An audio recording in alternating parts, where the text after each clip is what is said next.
2,000 years ago, the Stoics encoded something inside their philosophy. Not just wisdom, a warning. A warning about how human minds can be captured, controlled, and kept in place without anyone ever realizing it. And the most disturbing part? This system is still running today, in your relationships, in your workplace, inside conversations you thought were normal. You've probably seen the quotes from Marcus Aurelius, from Epictetus, from Seneca. Control what you can, accept what happens.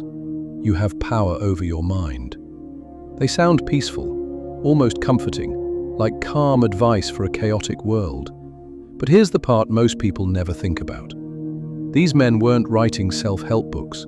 They were living inside the Roman Empire, a system built on power, hierarchy, and psychological control. Marcus Aurelius commanded armies and ruled millions.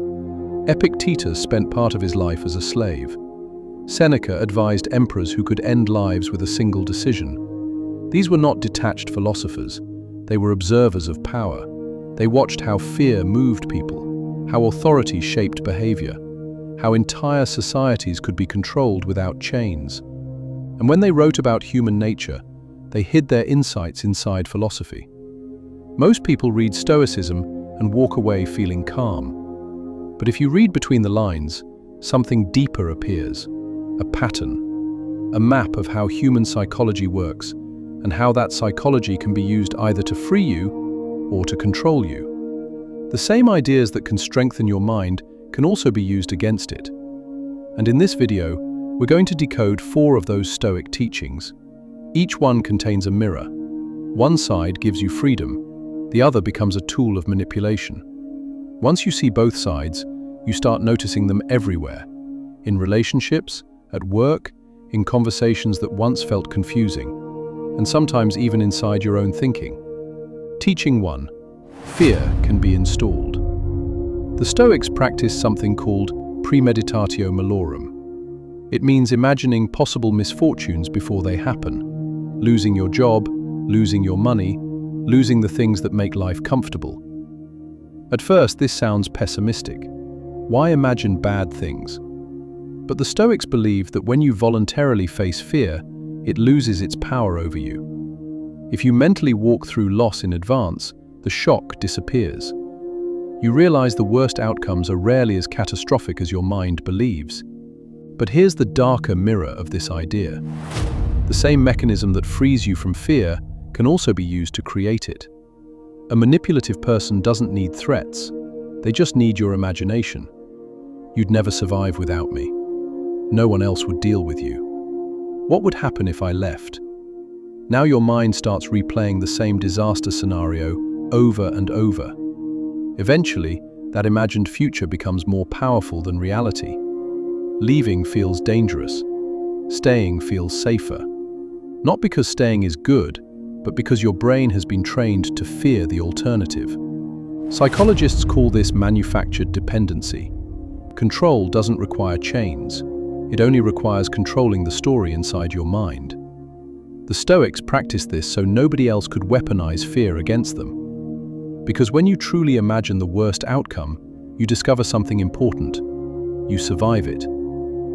Teaching 2. Acceptance can silence you.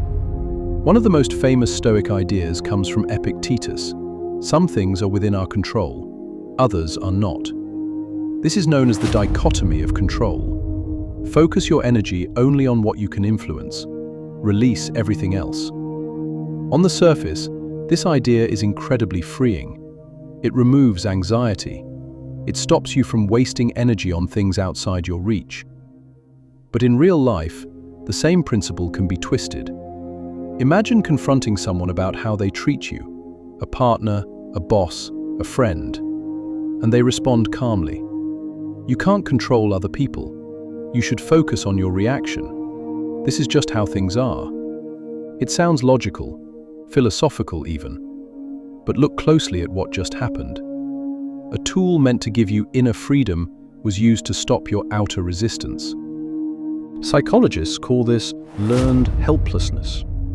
When people are repeatedly told their actions won't change anything, they stop trying, they stop speaking up, they stop leaving harmful situations. not because they can't leave, but because they've been convinced that trying is pointless. But the Stoics never intended this idea to create passivity. They meant it to create clarity. You cannot control everything, but you can control where you stay. And sometimes, the most rational decision is simply walking away. Teaching 3. Identity is the gate. Marcus Aurelius often wrote about something he called the inner citadel, a fortress inside the human mind. A place that external events cannot truly damage: your judgments, your values, your sense of self. This idea suggests that your inner world is untouchable. But every fortress has a gate, and that gate is identity. A manipulative person rarely attacks your identity directly. Instead, they study it. They learn what you believe about yourself. Maybe you see yourself as loyal, or patient, or someone who never gives up on people. Slowly, those values get turned against you. A loyal person wouldn't leave. If you cared, you'd stay. I thought you were stronger than this. Now the pressure doesn't come from them. It comes from your own beliefs. Leaving feels like betraying the person you believe yourself to be. Psychologists call this identity-based manipulation. Your strongest values become the tools that hold you in place. But Marcus Aurelius understood something important. Your identity belongs to you, not to anyone who benefits from controlling it. A fortress is only strong when the owner decides who enters. Teaching 4. Acceptance is not destiny. One Stoic concept has become extremely popular in recent years.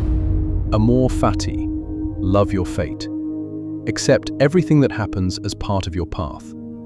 It's a powerful philosophy when applied to things that truly cannot be changed: aging, death, time itself.